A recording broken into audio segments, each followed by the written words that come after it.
Yeah, it's recording us. Islam, Islam.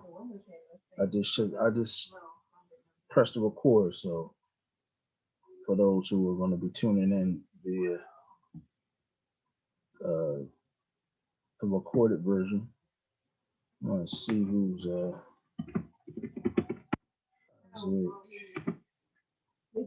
right.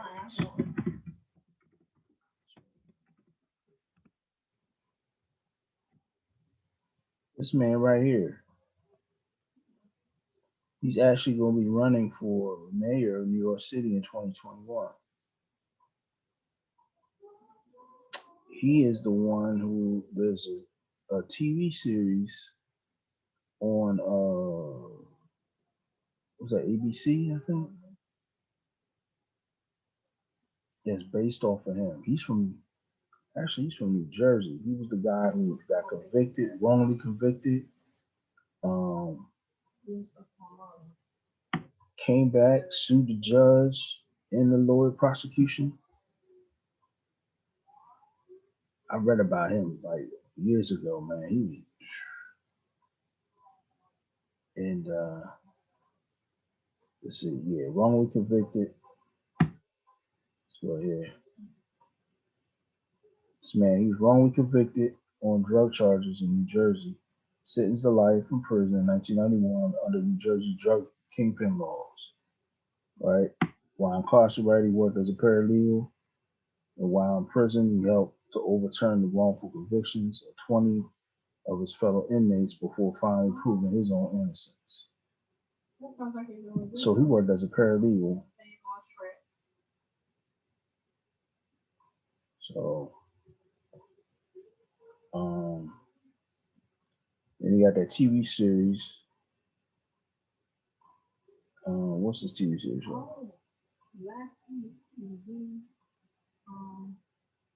Um, it's under the drama series. It hails from the last ship executive Power.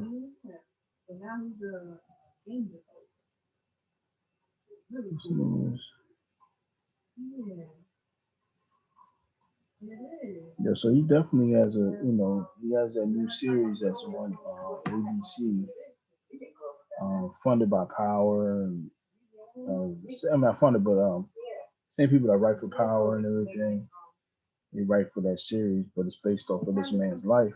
He's now running for mayor of New York.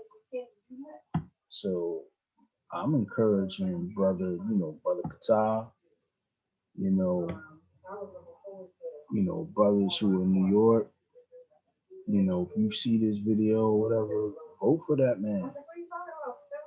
You know what I'm saying? Vote for that man. You're talking about somebody who walked the system, who's been under the system, been wrongly convicted.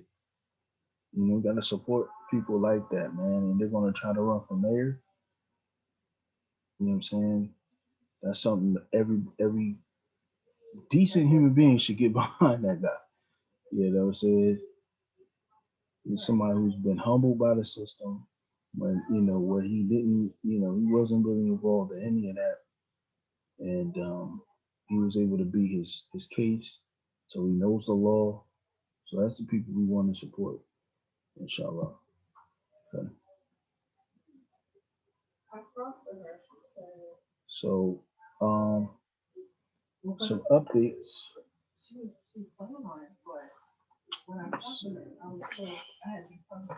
Some updates.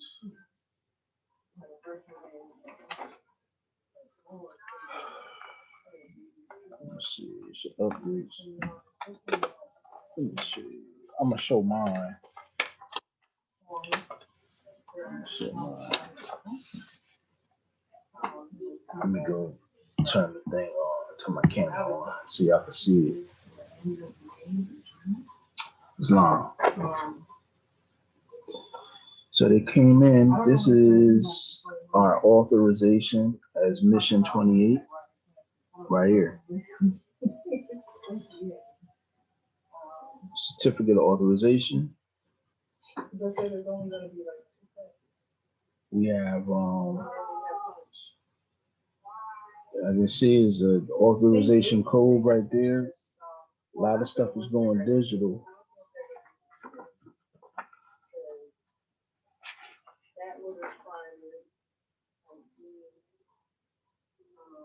then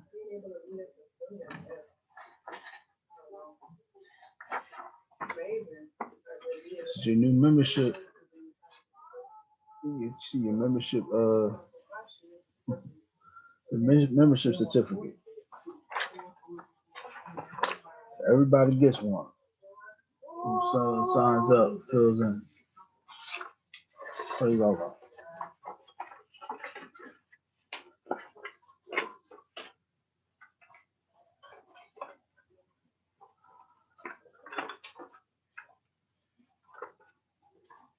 And I got Patah, I got yours. Brother Arian, I got yours. And Brother Abdullah, he's not here, but I got his too.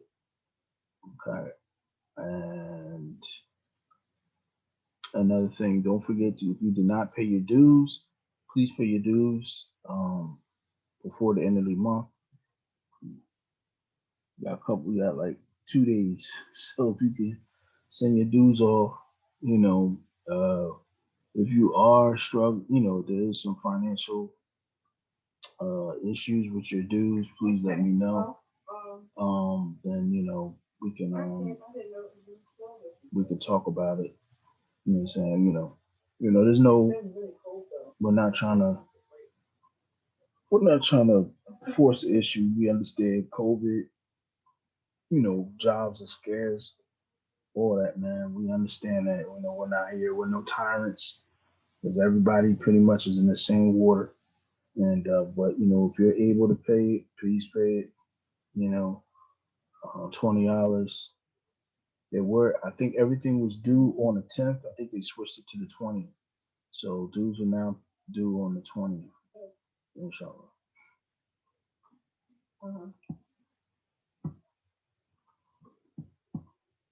Okay. Let's move forward. I wanted to take Miss Jean to the park and play some hockey too. But it's 28 degrees outside. You can't do that. That's not gonna do it. I'm glad for working out my I hope y'all able to see this. Only got a few slides for today or for this evening. But the name of this presentation, or what I'm about to speak on, is Man Know Thyself and Allah. It's basically tailoring off of last week's discussion. And Man Know Thyself and Allah, a Moorish American approach to Islam. Okay?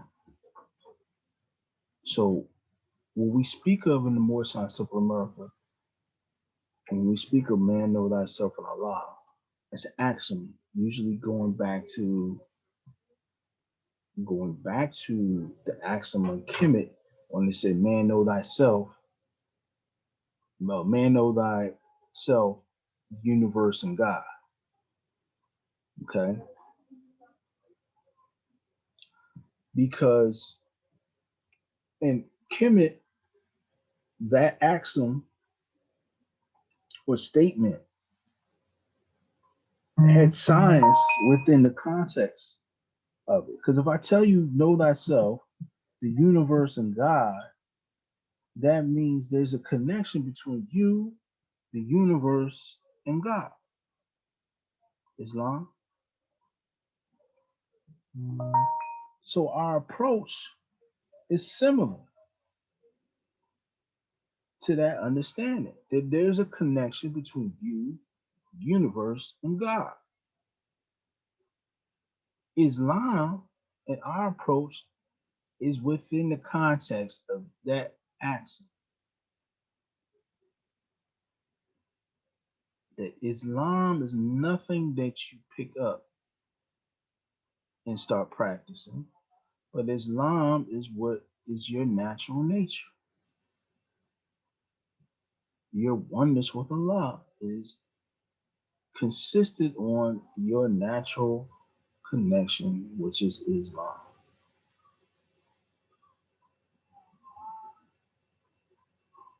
That's why when we say you revert back to Islam.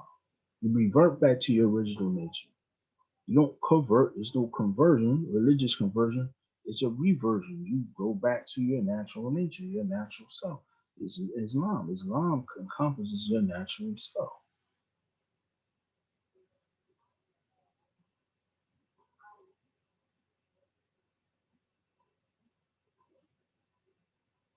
Is when we begin to start defining it and adding these other things to it, then it becomes something else. The Prophet Muhammad, sallallahu alaihi wasallam, he would say, Islam started something strange and it will return to something strange.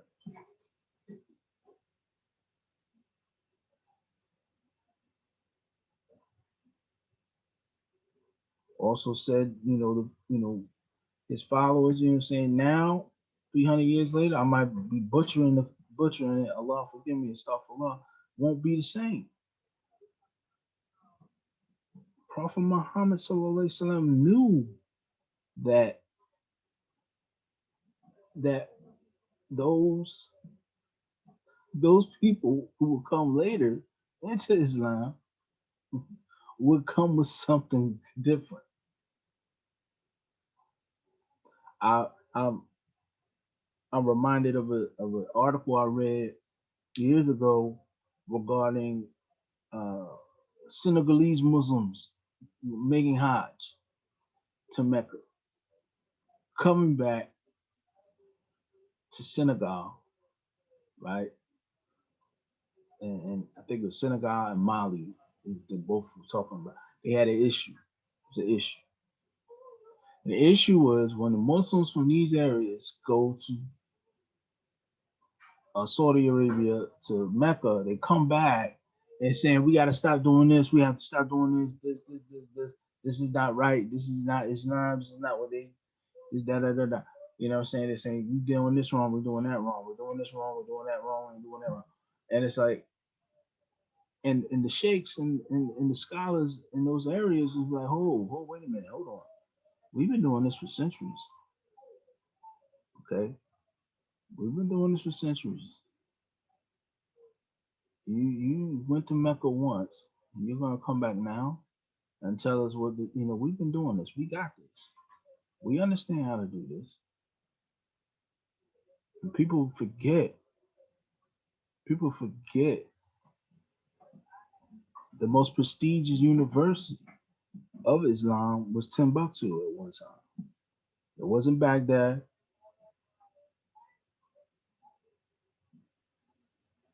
It was Timbuktu.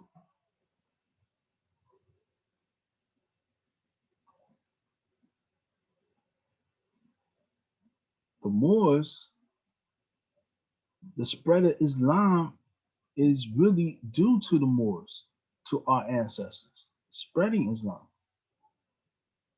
cultivating Islam on the planet.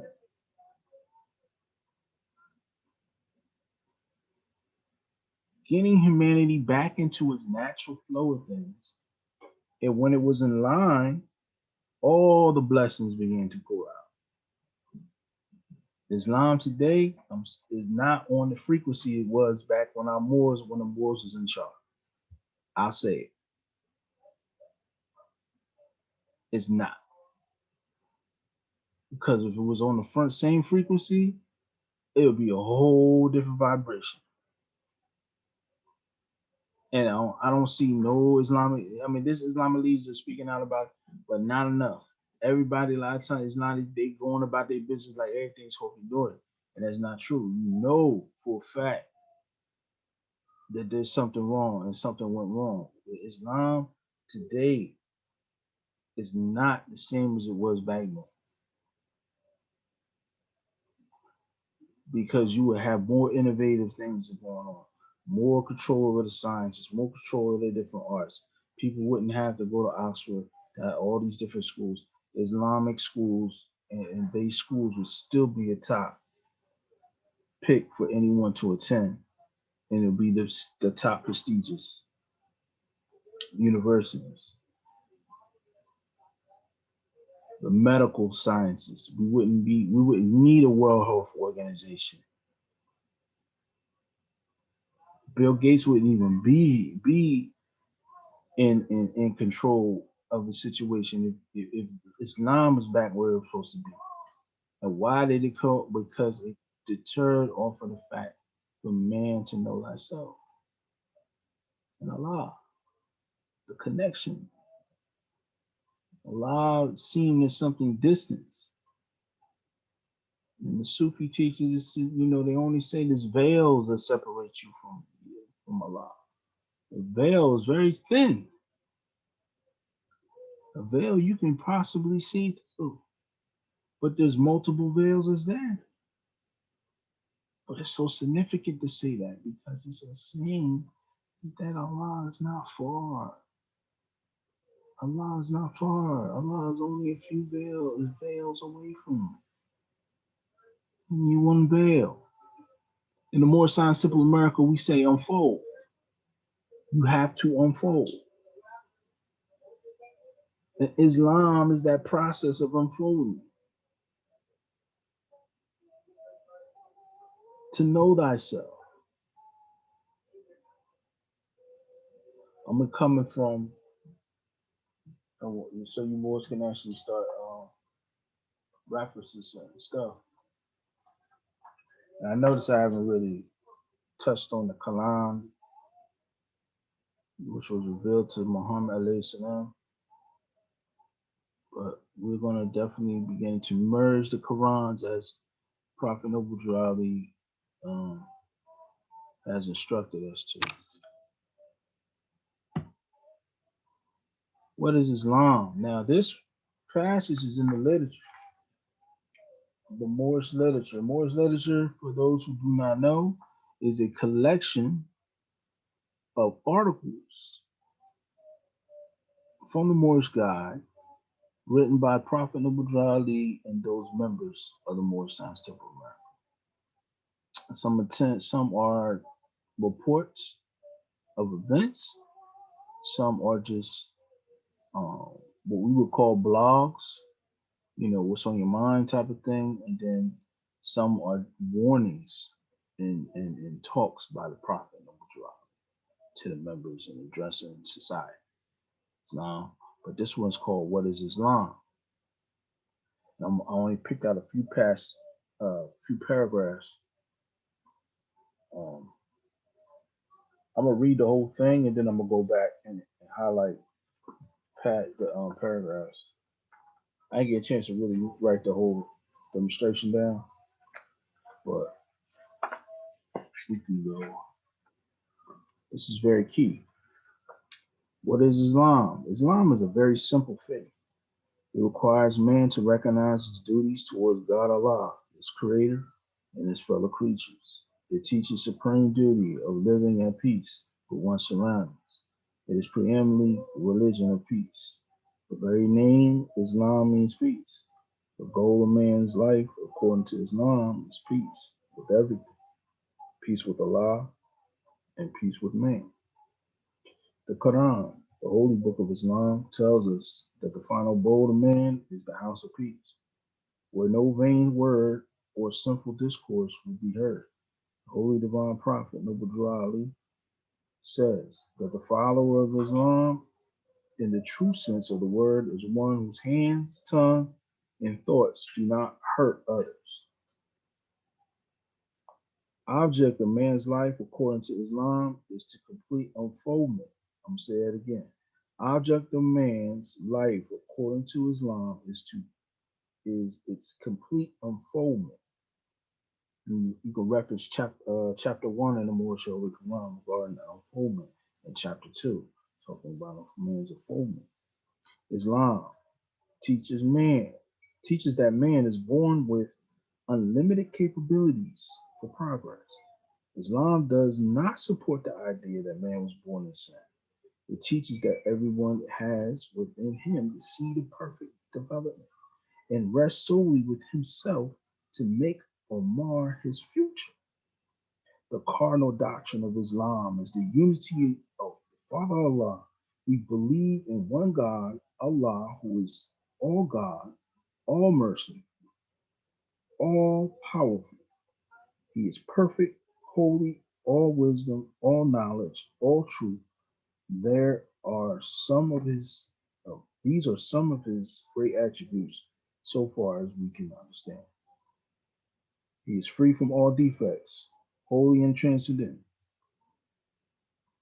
He is personal to us, and so far as we see his attributes working for us in us, but he is nevertheless impersonal because he is infinite, perfect, and holy. We do not believe that death, decay, or sleep overtakes him. Neither do we believe that he is a helplessly inactive and inert force. Nothing happens without his knowledge and will. He neither begets nor is he begotten, because these are the trails of frail and weak humanity.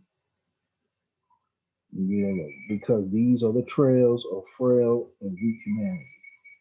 This unity of Allah is the first and foremost pillar of Islam, and every other belief hangs upon Islam. So I highlighted, of course, the idea of what we think in most part of how we approach Islam is that we know that Islam is a very simple faith.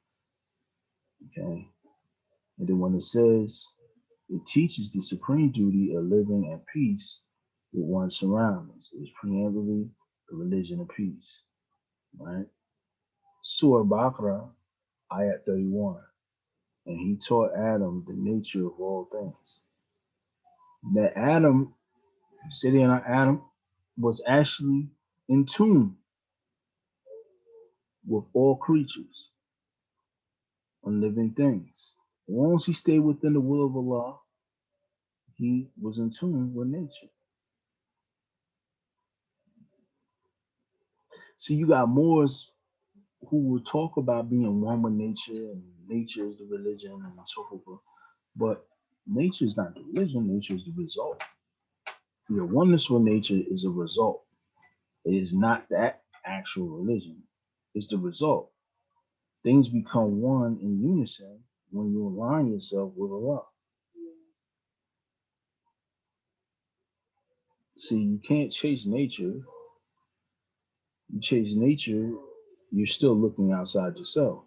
But once you get one with the central focus of yourself, then you'll see things in nature becoming one with you.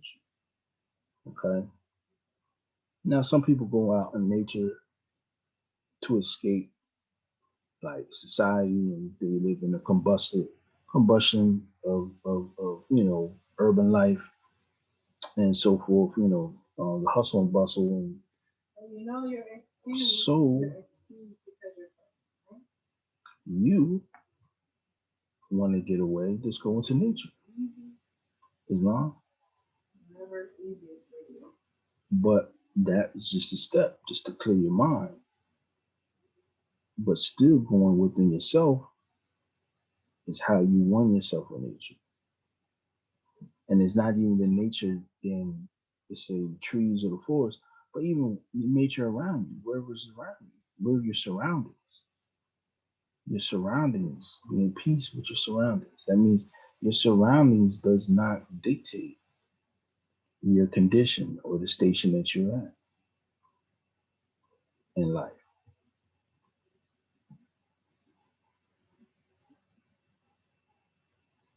Because who you reflect in life is basically determined by who you are inside.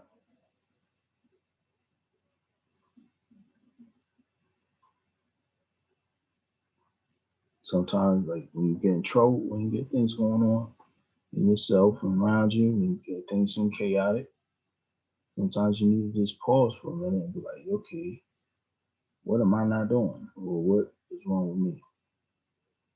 Like personally for me, you know, I have to learn to even more steal my thoughts and become more confident in my decisions and how I feel about myself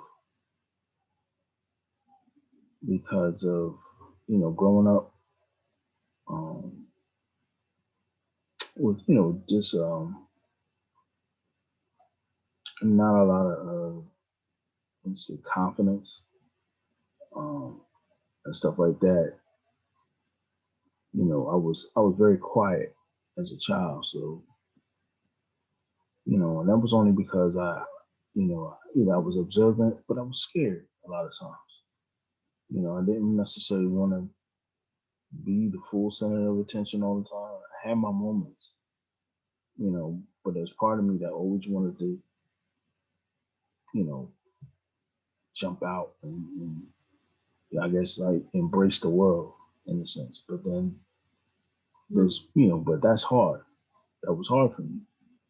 So, battling with that sometimes causes conflicts in decision making where I want to do this or do that, all that. So, that can cause some issues, and it has.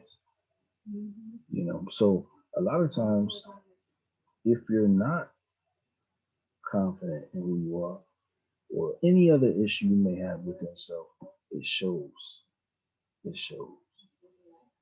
It shows. So, and I highlighted another part. It said the object of man's life, according to Islam, is the complete unfoldment. Islam teaches that man is born with unlimited capacities for progress. Islam does not support the idea that man was born in sin. It teaches that everyone has within him the seed of perfect development, and it rests solely with himself to make or mar his future. So within the More Science Simple America, you look at chapter 1, and it talks about that man, it was a seed, is a seed that holds all the possibilities of Allah within it.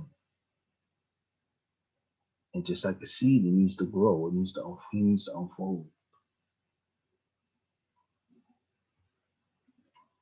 Right? It said the child is just as perfect as the mother is. See, man is Allah's vicegerent or his governor on earth. So there's something special about man. There's something unique.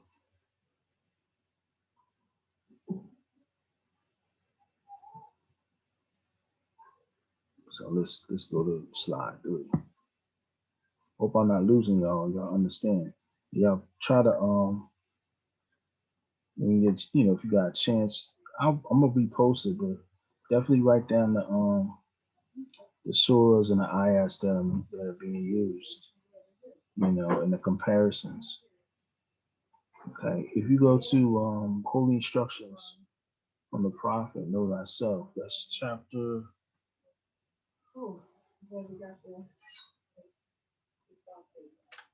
Yeah,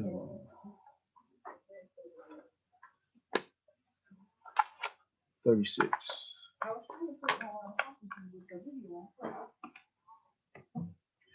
And I'm not going to read the whole thing anymore. So like I said, I'm not here trying to keep it along. I'll probably go revisit this topic a little more in depth and pull out some things that we need to learn. But this is something really just to get you mind thinking in a way of how we approach Islam. Okay, so this is chapter 36. Okay, and it says, "Weak and ignorant as thou art, O man, humble as thou oughtest to be, O child of dust, wouldst thou raise thy thoughts to infinite wisdom? Wouldst thou see omnipotence displayed before thee? Contemplate thy frame." Pause. Stop right there. I want y'all to really meditate on this one verse. Weak and ignorant as thou art, O man. humble as thou oughtest to be. O child of the dust, wouldst thou raise thy thoughts to infinite wisdom? Wouldst thou see omnipotence displayed before thee? Contemplate thy frame. It says contemplate thy frame. Why contemplate thy frame? Because it's saying you're weak and ignorant. We're weak and ignorant. Supposed to be humble. Child of the dust. So wouldst thou raise thy thoughts to infinite? Can you?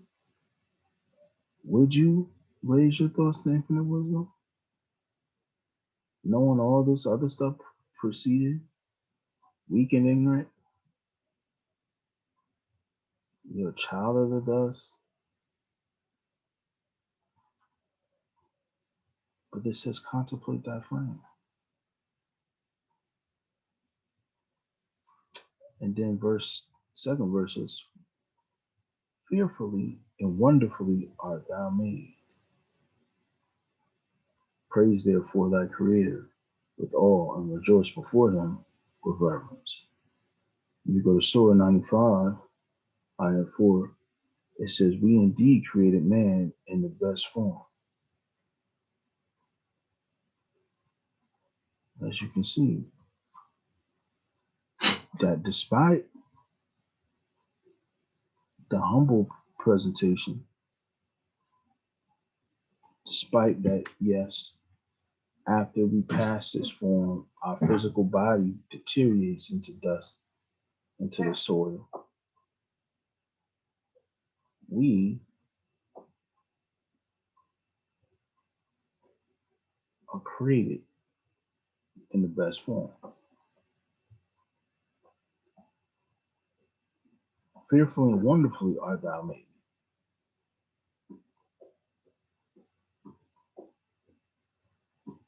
So if I go into, and it's crazy because I was what was I doing?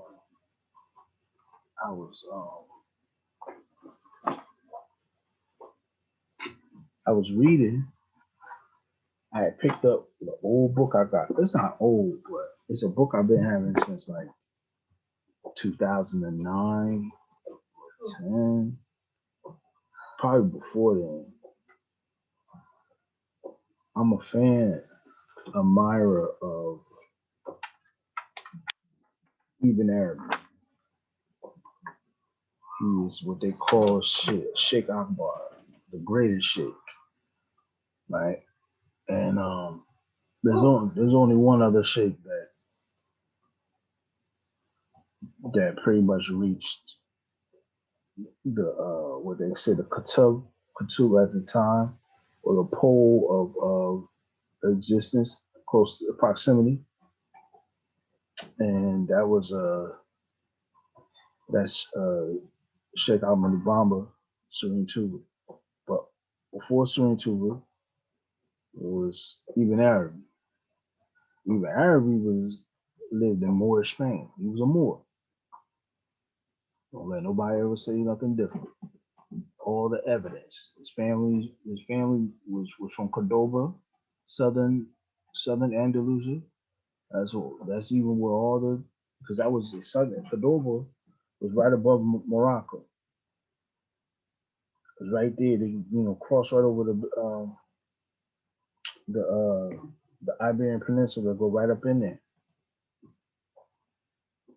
And at the time, even Arabi was informed the Almoravids were in control. And the Almoravids, many of their rulers, in itself came out of the area which we now call Senegal.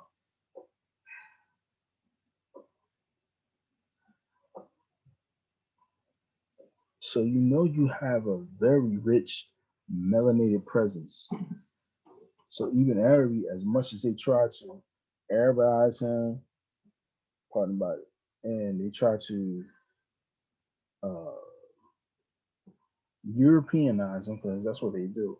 If I can make them Arab, then eventually the next 20, 30 years, I'm gonna make them European. I'm gonna switch some words around and make them look like he's European. You know what I'm saying? So, but yeah, he was definitely a brother. So when dealing with, I want to read a passage out of here. Um, when we're dealing with man, we're dealing with knowing thyself. And when I speak of man, definitely includes yourself. But we're talking about man, the man being himself.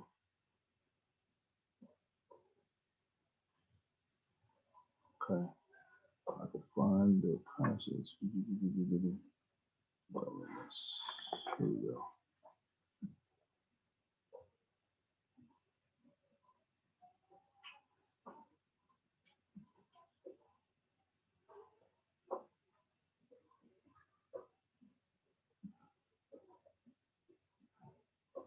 Basically, in the book, this book is called Even Aries Divine Governance of the Human Kingdom. Um,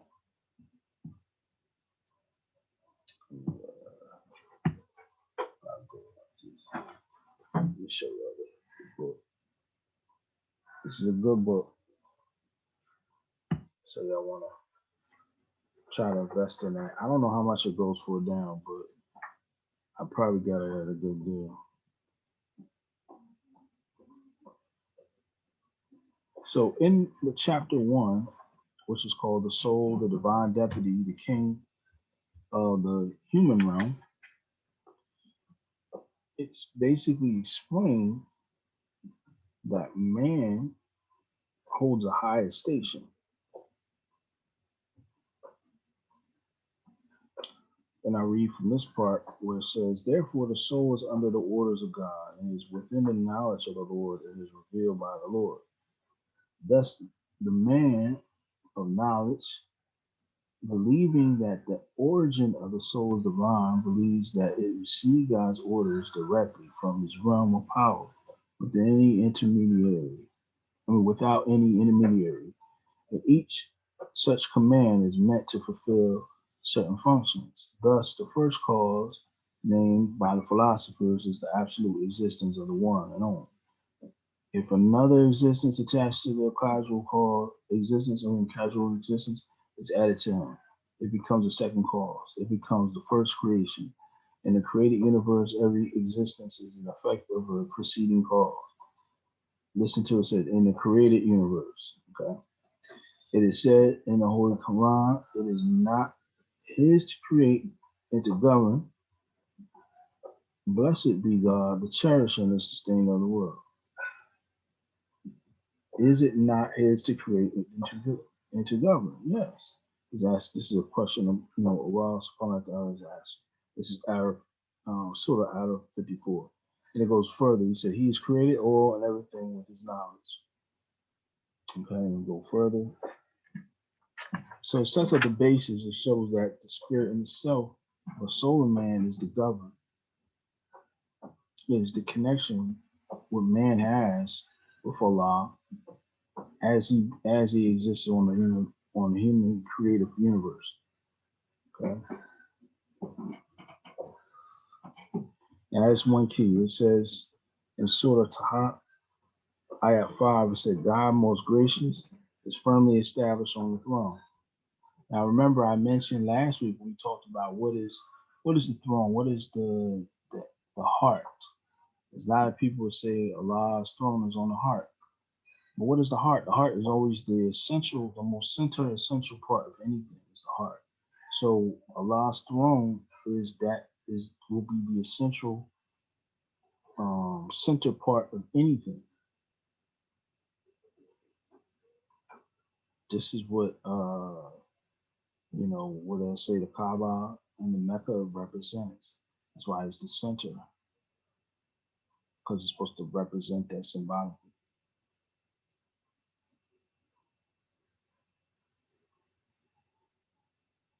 So it says, this is, I mean, there's so many gems in the first chapter of this book. It's crazy. But page 28, it says, but it is also an honor bestowed for prostration is a clear proof of human will. It is a gift of the Creator that He gives to whom He wishes. Take heed, for here is another beautiful secret to contemplate. Did the Creator examine the attributes of His creation before He named them? If He did not, how could He name things which He has not seen and examined? Okay, this is alluded to when Surah Baqarah, when he talks about ayat 31, when he told Adam the nature of all things. And so Adam knew the nature of things. He knew what to name them. So when these particular things are named, when we name these things, is because we name them after the nature of what they project in their expression. So we had the knowledge, self-knowledge of those things. And trying to get to the part where he talks, man is the real clear. Okay, here we go.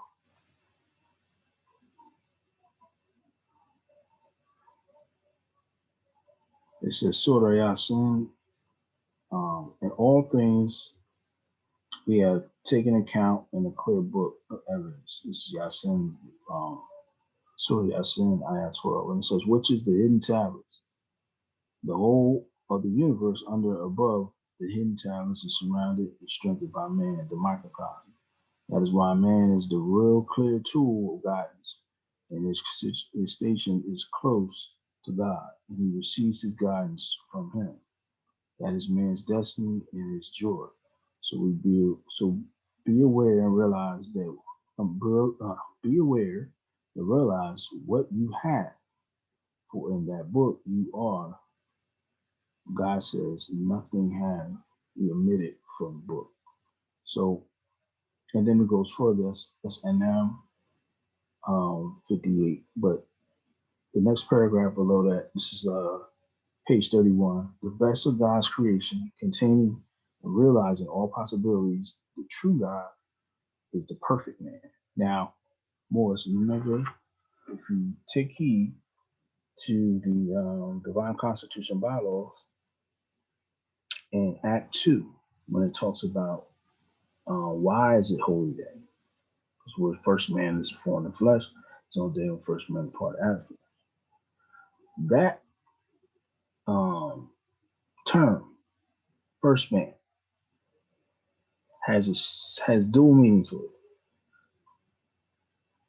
First man is not necessarily talking about always the first man, as in first in time or first to ever be manifest. But first man is also another term for perfected man. Because it's like this. If I took an original copy, or if I took a photo of a flower, right? I developed the flower or the photo. I don't know if anyone took photography. I took photography in school, in college, and I had to develop the photo. And that's not easy, because if you don't know what you're doing, your photos will not come out. So I developed the photo. I said if I took a picture and I developed the photo, and then I Xeroxed the photo, and then I Xeroxed it again. I copied it and made copy. The picture becomes distorted after so many times I made copies. Man is similar to that. Man comes from a pure place of realm, and then he gets developed into this physical form on planet Earth. And then everything else after that is like a Xerox copy of the original, but never the original. The original is pure. First man is like that flower. He's the perfected. Everything else is just a copy. So the perfected man, or Adam Kadmon, as in some esoteric, or I think what they would say, the Adam Kadmon, and we're talking about the perfected one.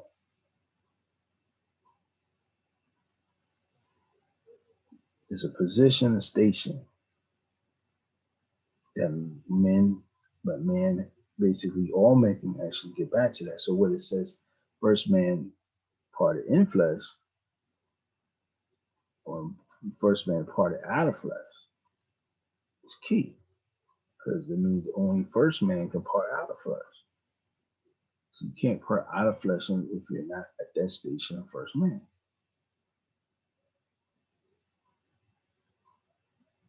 So, it's past 11, past 8.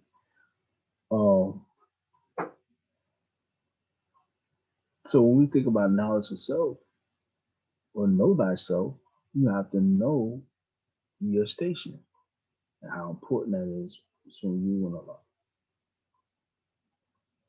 Allah. Man, in his purest form, is a station close to Allah.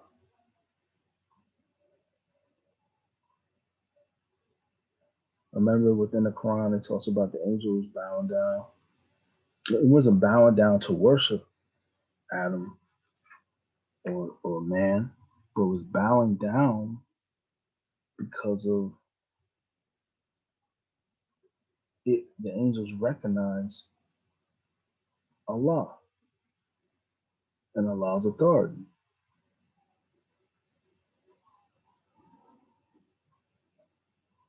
And Allah put all his attributes within man. Those essences, the attributes that's within man, that's what the angels recognize.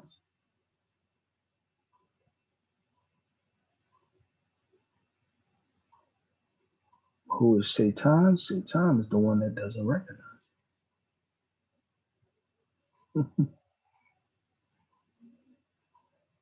When you fail to recognize that connection, when we all fail to recognize the connection, that's Shaitan.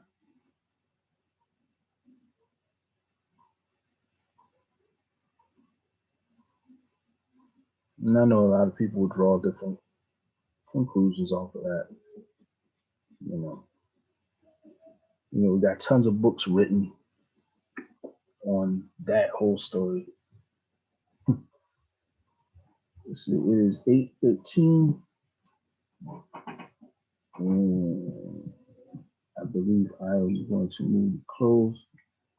So I know I'm cutting a little short, but I know Moore's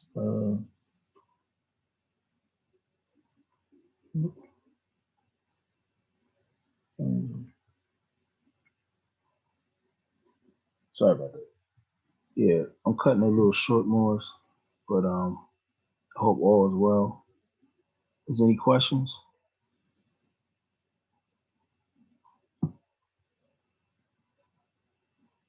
Brother Solo, thanks for coming on, brother.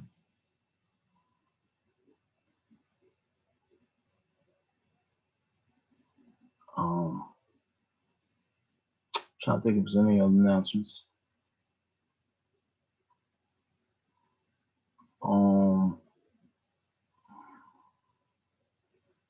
If you brothers, if you guys remember, if you have anybody especially when y'all go to work this coming week, please ask around if anybody has any coats or clothes they want to give away. And, they're willing to give away. They got to be in close, good condition. Like, you know what I'm saying? They can't be like worn out and beat up. But it's clothes they want to give away. They're tired of packing them up. Kids are growing up, can't fit them no more. Or maybe they went on a diet, and or they didn't go on a diet, COVID pounds, and they can't fit their clothes anymore. So, but they want them to give them up. Um, Tell them we're taking the clothes, and we're going to hand them out to people in need. You know, Either do the handout or to drop them off at some type of Goodwill or I know there's a kitchen and a home. I think the homeless shelters. We can drop them off and stuff like that, man. So we're still doing that. It hasn't stopped. So please, y'all brothers, just go out. Respective areas. See if y'all got some clothes and stuff. Ask your family. Ask your family. I know Ariane, your family's in Michigan, but I know if you got some your military buddies, you're saying military co-workers and stuff like that. See if they got some clothes they want to give away and stuff like that, man. You definitely want those clothes. Um, what else? Oh, we're probably gonna do some community cleanups within the next, I don't know, about February or March, because March usually, hopefully, the weather will start to break. The first place we're gonna do is probably do my neighborhood first, my block. We'll just do it around here. Have your brothers come down. We'll clean up, um, and so forth. What else? I'm trying to see what else we need to do. Soon we're gonna have to start talking about convention. It's that time, Leo. I think the way everything runs, but I think the sooner we start planning it out, man, the better it'll be. Because we tend to talk about it and mention it, but we don't never really manifest a plan to get it going, man. But we need to really, and I know yet last year was messed up with COVID and everybody. 2020 was it. But we need to have a plan. We need to put our money together. See, get a van. We all roll out together, rent a car. You know what I'm saying? Um, we need to find that going. So please, let's start thinking about that. If y'all have some ideas, please shoot, Arian. I wish you would stay. I wish you'd be able to stay longer in Jersey, man, because I know you got that. You get that military discount on the rentals.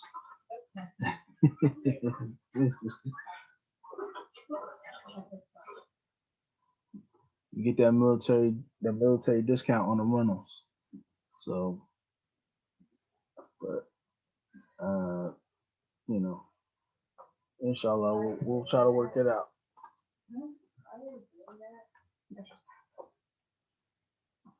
Brother Idris, I hope you enjoyed the presentation so far. We usually go a little longer, but every Saturday we're gonna try to make this consistent. Every Friday we're trying to partner body. We're gonna make this little, as much consistent as possible. So I'll move to close. Start off by reading,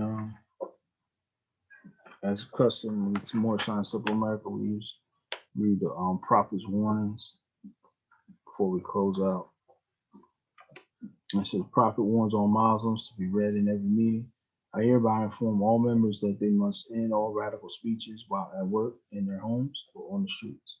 We are for peace and not destruction. Stop flashing your cards at Europeans.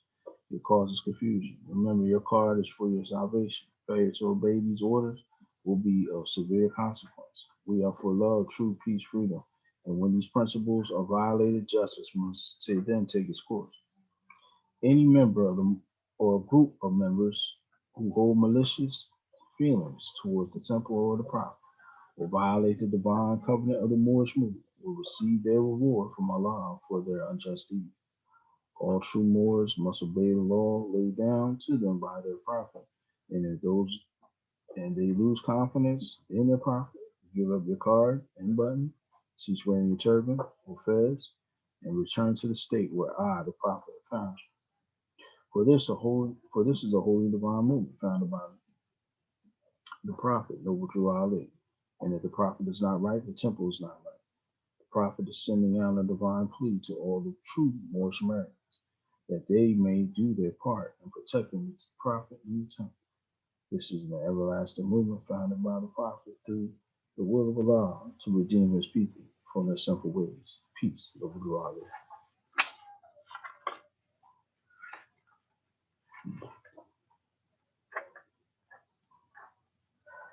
Islam. To be proclaimed at every meeting, Islam. I am glad to know that I have a few faithful Moors among you all, and I desire for them to know the truth and the divine truth.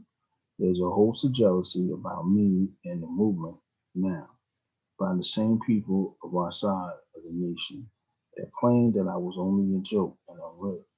But now, since they have found out from the government officials in the nations of the earth that this is the only sole foundation that all Asiatics must depend upon for this earthly salvation as American citizens, they are working every scheme that they can to disqualify me so they may take charge of the situation.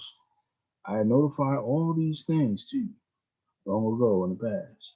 It is through the faithful Moors that I attribute to the movement and the uplifting funds. The ones that pay their divine respect to me and the movement will be remembered. That is why I am calling upon all faithful Moors to increase their faithfulness to me, the prophet, the divine Moorish movement. I need finance. I need it badly. Never before have I needed finance so badly as I do at present. So I can shove aside the discord that is facing the nation. It all comes through the jealousy because of my fame and nobility. The nations of the world will not recognize the movement without I, the prophet, being head. But it has been proven by my works, which I have performed in the past few years. Prophet, Noble Drew Ali. Boys, any questions? Any questions out there before we close? Please be safe. There's supposed to be some heavy snow this weekend. Yeah, think about it. Like I said, they said it might be 18 inches. So I don't know. So just be safe. I think one other thing I want to say before. Oh yeah, Nort, going back to the Alkaline Express. I think me and Solo, you and I are gonna have to get up about that because we're probably gonna do it. I think the idea we're gonna do a presentation on nationality. So we're gonna try to put that presentation together, and we'll try to knock that out. We'll probably shoot for somewhere in February or March, get that going. Let's see.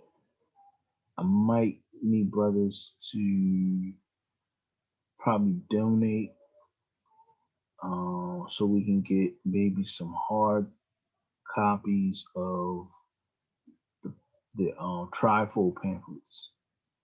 I can get like hard copies of those made.